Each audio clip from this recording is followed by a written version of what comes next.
The written word comes alive at the West Hollywood Book Fair. WehoTV News is next. As one of Southern California's largest literary arts events, this year's book fair attracted readers, writers, and performers of all ages. Welcome to WehoTV News, everybody. I'm Larry Carroll. The 12th annual West Hollywood Book Fair was a big hit with acclaimed authors, artists, exhibitors, live performances, workshops, and a whole lot more. And all of the authors who came out and donated their time, did readings, and contributed to what is a fun event. Debbie Reynolds has a potty mouth, in case any of you didn't know. She said some deliciously provocative things. I guess she didn't like her husband's. It was really sort of a takedown on that. It was standing room only for the legendary actress Debbie Reynolds at the Park stage. What are you, 18? 20, yes, you're an old fart. You wrote at one point about your daughter, Carrie. Ms. Reynolds discusses her open and frank memoir, Unsinkable. Unsinkable provides a unique and deeply personal perspective on Hollywood and its elite, from the glory days of MGM to the present. The discussion is followed by a book signing at the Book Soup booth. For more information about the West Hollywood Book Fair, contact Chris Warland, Recreation Supervisor, at 323-848-6511 or visit westhollywoodbookfair.org. West Hollywood kicked off the first ever WeHo Reads program during this year's book fair. The WeHo Reads program is modeled after the National Endowment for the Arts program, The Big Read. WeHo Reads features The Age of Dreaming by Nina Revoyer for its very first book. The Age of Dreaming explores the history of Los Angeles, the heady beginnings of the movie industry, and the interplay of race and celebrity. Now, as a part of the WeHo Reads program, Nina Revoyer discussed her book with David Hewlin, respected author and LA Times book critic. This discussion aired live on WehoTV 10, and a replay of this and other WeHo Reads televised programs can be seen on demand at weho.org/WehoTV. For more information about WeHo Reads, please visit weho.org/arts. Meantime, October is Breast Cancer Awareness Month, and the city of West Hollywood is proud to welcome Dr. Armando Giuliano at a keynote address on the history and changes in the surgical treatment of breast cancer. It is also Breast Cancer Awareness Month, and in the city of West Hollywood, we do a lot to raise awareness. Breast cancer is the most common cancer in women worldwide. 40,000 women in the United States are expected to die from breast cancer in 2013. An estimated 2,200 men will be diagnosed with breast cancer. So breast cancer we always think of as a woman's disease, but men are at risk as well. And so it's important that you get your mammograms, you do your self-breast exams. Dr. Giuliano is an internationally renowned expert in the field of breast cancer treatment. His address will pay particular focus on his contributions to the elimination of radical lymph node surgery. There will also be a brief question and answer period. Complimentary breakfast will be offered at 8:30 in the morning, and the keynote address will be followed by a Q&A, and that's going to begin at 9 in the morning. The event will be held at the West Hollywood City Council Chambers Thursday, October 24th, and will air live on WehoTV right here for those of you who can't make it to that event in person. For more information or to RSVP, please contact the City of West Hollywood Social Services Division at 323-848-6510 or log on to wehocares@weho.org. October is also Domestic Violence Awareness Month. Again, something that's really, really important. A couple of years ago, we started a domestic violence response team, and that team meets on a quarterly basis, and it's representatives from the city, the Gay and Lesbian Center, Jewish Family Services, the National Council of Jewish Women, Women Helping Women, and Peace Over Violence. And they work together to educate and have responses. Be sure to stay tuned to WehoTV following this segment of WehoTV News for the replay of a 1.9 segment on domestic violence. For more information about domestic violence, contact City Hall at 323-848-6400. October is also National Disability Awareness Month.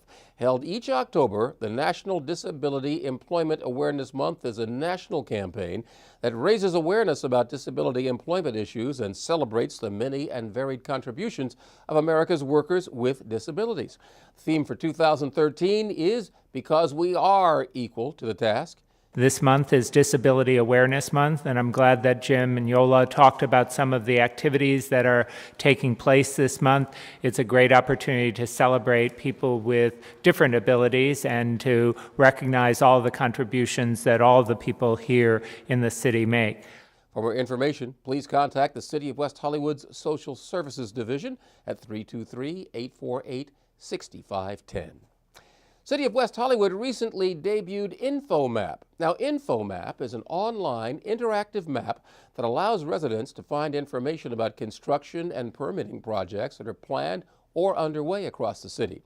The InfoMap allows users to click on a project, read what's being proposed, find the status of a project, and even send an email with comments directly to the project planner. Details also include whether a project is under review, approved, or permitted, and under construction, and the maps are updated monthly. So to view InfoMap, you got to visit weho.org/infomap. For more information, contact West Hollywood Community Development Department at 323-848-6874. City of West Hollywood has begun a public outreach process to develop community-generated vision concepts for potential future uses of the city-owned property at 1343 North Laurel Avenue. Now, recently, a community visioning workshop held at Plummer Park introduced participants to the property's unique characteristics and engaged them in a brainstorming session about potential future uses. If you missed the workshop, there will be a similar activity available online. Now, the online participation will be available on October 12th through October 26th. Additional community workshop and any related online activity will be released via the project website. Now, to learn more about this process and the history of the property, sign up for email updates and participate in the online activities, log on to www.1343northlaurelavenue.org. The City of West Hollywood is going to host a community workshop to discuss pedestrian and bicycle issues in the city. The project team has gathered input from the community through interviews, workshops, surveys, and an interactive map on the project website, and they're going to present the preliminary plan concepts and gather input from the community for the draft pedestrian and bicycle mobility plan. Now, the project website has received over 3,000 views with hundreds of ideas posted to the interactive idea map. To see what type of ideas the community has proposed for walking and biking in West Hollywood, visit the project map at walkbikeweho.com/ideas. The Pedestrian and Bicycle Mobility Plan Workshop is on October 26th, beginning at 10 a.m. at the West Hollywood Library. If you cannot attend the workshop, please visit the project website at walkbikeweho.com. For more information, contact Georgia Sheridan. Now, Georgia can be reached at 323-848-6375. The City of West Hollywood has received multiple awards from Best of LA 2013 compiled by LA Weekly. Many of West Hollywood's creative local businesses and programs achieved Best of status across numerous categories. And once again, West Hollywood is on the leading edge in creative and interesting food, nightlife, entertainment, exercise, and community building. Recognition that LA Weekly gave for Tribe, so thank you for doing that. And actually, they did a lot of the Best of LA for 2013, and many of what they picked the Best of LA was the Best of West Hollywood. So congratulations to all of our businesses that were also recognized. Now, among this list is the City of West Hollywood's innovative community program, Tribe, which was voted Best Gay Men's Discussion Group.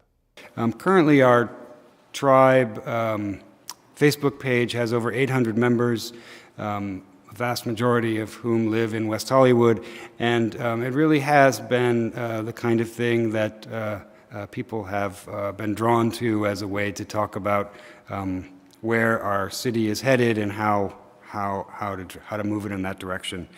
The discussion group offers a safe, friendly environment for gay men to gather socially, discuss challenges, and provide positive feedback. Tribe meets on the third Thursday of each month at 7:30 p.m. in the community room of the West Hollywood Library.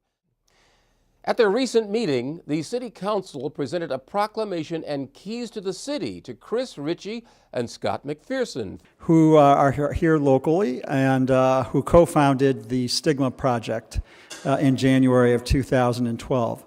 The Stigma Project is a grassroots organization that they started to lower HIV infection rates and to neutralize the stigma associated with HIV and AIDS. Chris co-founded the Stigma Project with Scott after he was newly diagnosed with HIV, so West Hollywood resident. And Scott, his best bud, is HIV negative and also a West Hollywood resident, and he has been creating a lot of the sort of strategic edge marketing strategies to put out the message out there about removing the stigma attached to HIV. So we were very impressed to see that two of our local West Hollywood residents were being featured on the national level. Also, coming from a city that was founded in the 80s and coming from a city that is always so bold on issues, progressive issues, you're constantly making your community stronger by embracing these issues.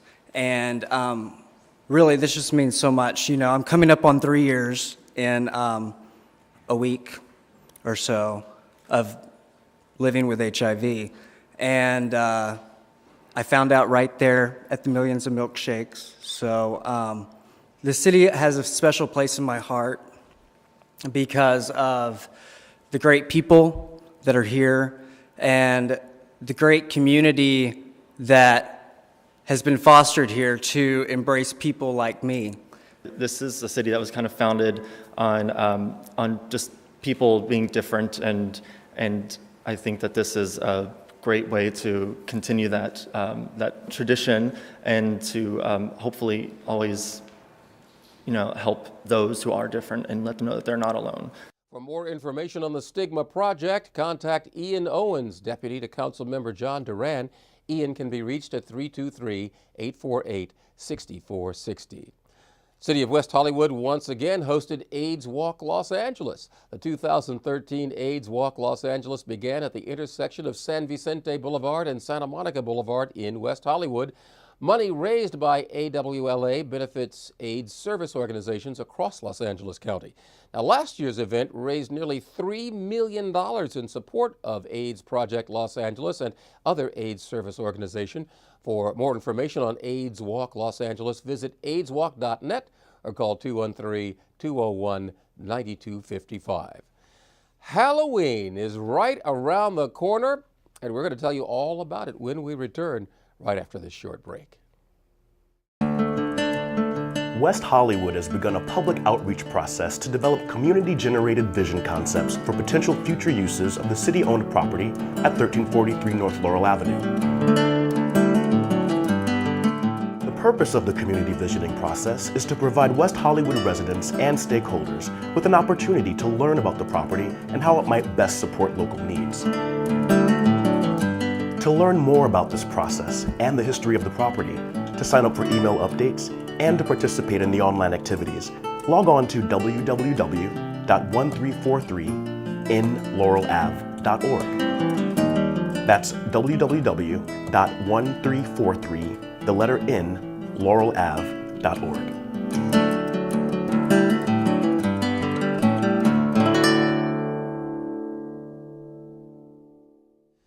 Welcome back to WehoTV News. I'm Larry Carroll. October means Halloween, and West Hollywood is all set for Halloween night Thursday, October 31st. Ours is one of the world's largest celebrations of All Hallows Eve and brings hundreds of thousands to West Hollywood every year. Now, are you ready? Helmets and pressure suits, everybody. West Hollywood's Halloween Costume Carnival will be held from 6 p.m. to 11 p.m. along Santa Monica Boulevard from Doheny to La Cienega, and parking will be available at parking lots throughout the city. Now, for more information about the West Hollywood Halloween Costume Carnival events, parking, and street closures, visit weho.org or call the City of West Hollywood's Halloween hotline, What other city do you know that has its own Halloween hotline? Number is 323-848-6503. The Mad Science Spooktacular Youth Carnival will be held at West Hollywood Park on Saturday, October 26th from 2 p.m. to 5 p.m. Going to be some mad science experiments, arts and crafts, face painting, costume contests, and many more activities and treats for tots up to 12 years old. A special zone will be available for little monsters under 5. Admission is free. And for more information about the Mad Science Spooktacular, please call West Hollywood Park at 323-848-6534 or visit WehoTV.org. The City of West Hollywood is going to co-sponsor the screening of the acclaimed and award-winning documentary Call Me Kuchu. Call Me Kuchu follows Uganda's first openly gay man and a retired bishop as they work to defeat the homophobia from the bill created by a Ugandan parliament member that was designed to criminalize acts of aggravated homosexuality, as they put it, and place the death penalty on those convicted. Call Me Kuchu will be screened in the City Council chambers on October 29th. Admission and parking free.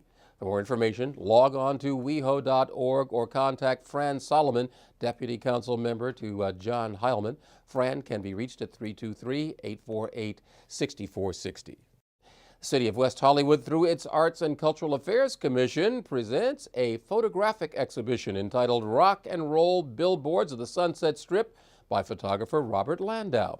That exhibit will be on view at the West Hollywood Library through mid-October during regular library hours. Be on the lookout for 3 colorful jelly bean sculptures in West Hollywood Park. I've seen them, they're great. Kosovo Cavallero's Love Your Bean installation is part of West Hollywood's Art on the Outside program. Art on the Outside is a program of the city's Arts and Cultural Affairs Commission, bringing art out into the public realm and enhancing the city's lively, pedestrian-friendly culture. West Hollywood Park is the site of another installation, The Caretakers, by local artist Ramiro Gomez. The multi-part figurative mural created in West Hollywood Park depicts actual caretakers as he is encountered in the park. Ramiro Gomez is an artist based in West Hollywood and known for making visible the invisible workforce of the West Side communities. For more information on the arts in West Hollywood, visit WehoTV.org/arts. Well, that's it for this edition of WehoTV News. For more information about the stories you've seen here, you can always go to our award-winning website, WehoTV.org. And for the latest about what's happening on WehoTV, you can follow us on Facebook and Twitter. I'm Larry Carroll. Thanks for watching. So who's got time to listen to the radio? Are you still going under the monster theory? Don't make it sound threatening. That's what we have to find out before they kill us all. Just consider me a piece of furniture.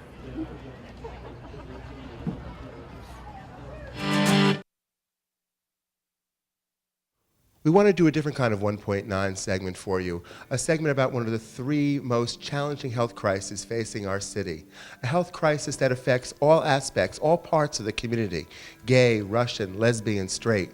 I'm talking about domestic violence.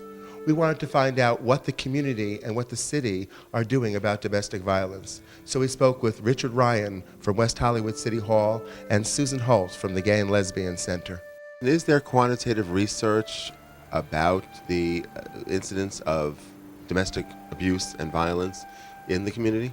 Well, in West Hollywood, we have the same, it's about the same here as it is nationally. About 1/3 of relationships experience some type of domestic violence at some point. In West Hollywood, you see that in the gay, lesbian, bisexual, and transgender community, but in these underserved communities, in the Russian community, the difference you see is they don't report, so the numbers look a little bit lower. In West Hollywood, we actually do about 1/3 of our cases that there's a filing and there's a police report done on. About 1/3 of them are LGBT cases in West Hollywood. What's interesting though is in West Hollywood, our calls for service for the Sheriff's Department for domestic disputes is much more than 1/3. It's about 1/2 of our calls, or a little more, are gay male couples and lesbian, but mostly gay male couples. And we believe that's because West Hollywood traditionally, a lot of the couples that live in West Hollywood are gay male or lesbian. Actual statistics about LGBT domestic violence are very, very hard to find. And so the research is really lacking because domestic violence is often recognized as something other than domestic abuse. And in fact, when it is reported, it often gets reported as something else, like assault and battery, or disturbing the peace, or disorderly conduct. And so when we look at numbers from the criminal justice system, which is essentially where we get the numbers for domestic violence statistics, when we're talking about heterosexual domestic violence, it's very, very difficult to use those numbers. Does the City of West Hollywood have special programs for domestic abuse, partner abuse? We're very excited because the city last year got a grant from the Violence Against Women's Act office in Washington, D.C. It's part of the Justice Department. And we applied for a grant to hire safety plan counselors for victims of domestic violence. The thinking being that most victims of domestic violence do not move forward with taking their cases to court and testifying against their abuser unless they first get a basic counseling on making them feel safe and figuring out how to get out of the relationship or how to, end the violence that's existing, that, they're being battered. So we applied for a grant, and it's to serve the underserved communities. And we did it in conjunction with several of the cities in West LA, but it provides safety plan counselors for the LGBT community, the lesbian, gay, bisexual, transgender community, the Iranian community, which is mostly in Beverly Hills and West LA, and then the Russian community. And as you know, Alan, in West Hollywood, about a third of our population are gay and lesbian, about a third of our population are Russian immigrants, and then a mixture of that, another third are Jewish. So this program really helps address, the basic needs of what we call in underserved communities. In West Hollywood, are there specific organizations or offices that deal with domestic abuse in the Russian community? We provide a safety plan counselor through Jewish Family Services. They're a family violence project in West Hollywood. We have counselor for them, so the Russian community, and we do outreach in the community in Russian to help let them know that we have this set up, and they can get safety plan counseling if they're a victim of domestic violence in Russian, and then we can help place them into shelters that are connected with Jewish Family Services, and several of their shelters have Russian-speaking therapists and staff on hand. So we do have great resources for the Russian community. Where's that office? Their family violence project is just right across from Plummer Park on Santa Monica Boulevard, right here in West Hollywood. The shelters are all around, but we never give the locations of shelters because that way, we don't want perpetrators to find their victims, and so we always keep the shelters anonymous. Do we get a sense in certain communities, particularly immigrant communities, that domestic abuse is just something that one is supposed to live with? Well, I think in the Russian community, the Iranian community, and even in the LGBT community, but particularly the Russian community, there's a culture of not talking about it. So often if there's domestic violence being experienced in a family, nobody talks about it. And often when a woman tries to get a woman victim of domestic violence, goes to her family, some of the older generation often, just as you say, oh, just, buck up to their daughter, this is how it was. I put up with this when I was a young woman. That's part of a marriage. Part of the work we do is to educate those culturally isolated communities like the Russian community here in West Hollywood that it isn't acceptable, and that even though your grandmother may have been a victim of domestic violence and she accepted it and thinks it's acceptable, it's not. And we have services. A big difference here is that, 20 years ago there weren't many services, and certainly in the former Soviet Union, in Iran, many other places where a lot of the immigrants that live in West LA now, where they came from, there were no services at all, and it was never talked about. It's like we often talk about it as like a silent scourge. We assume in West Hollywood that the sheriffs have been educated on issues and matters of the lesbian and gay community and that they're gay friendly. We can't make that assumption when you leave a city like West Hollywood. How much education has to be done with law enforcement in virtually all communities around the country. One case that really impacted me a number of years ago and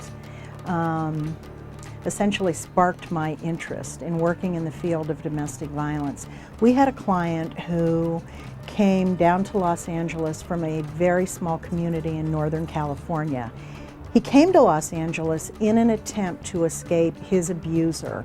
He had been abused by his partner for roughly at that point 12 years, and the abuse had escalated over time.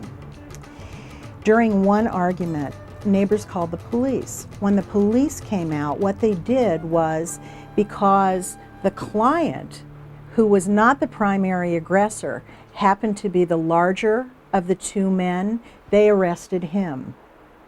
They arrested him, charged him with domestic violence, and mandated him to attend a batterer's intervention program.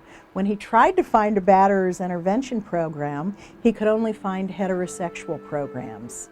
But he was really anxious to comply with the terms of probation, so he went in for an intake at one of those programs, and he was told by the group facilitator that it would not be a good idea to disclose his sexual orientation during the entire 52 weeks that he was in group. Well, during week 8, he slipped and he called his partner by his name, was questioned by the group about it, and then following a group session 2 weeks after that, 2 of the other men who had questioned him in the group about his sexual orientation beat him. If you're in West Hollywood and you're a victim of domestic or partner abuse, is there a shelter to which you can flee?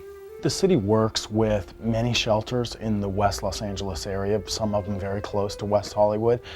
All of the ones in this area serve women only. They do not serve men. There is one shelter in California that does take men, and we work very closely with them. They're up in Antelope Valley, so when we have a male victim who needs shelter services, we've got to put them on the train, the Metro liner, and get them up to Antelope Valley. We believe that's the only shelter, regular shelter, that houses men in the United States of America. There are some other programs throughout the United States and here in California that offer hotel vouchers for male victims of domestic violence. How does the LGBT community approach even talking about this issue? You know, what we've been doing over the past few years are surveys to determine if there is a decrease in the level of fear that people have in this community to talk about and acknowledge domestic violence, because I think that many people in the community have been frightened to talk about domestic violence, to say that it's occurring in their relationships or in the relationships of people they know, because they fear that it's going to increase homophobia and prejudice in the LGBT community, and quite possibly it can. But if we don't talk about it, we have much too much to lose.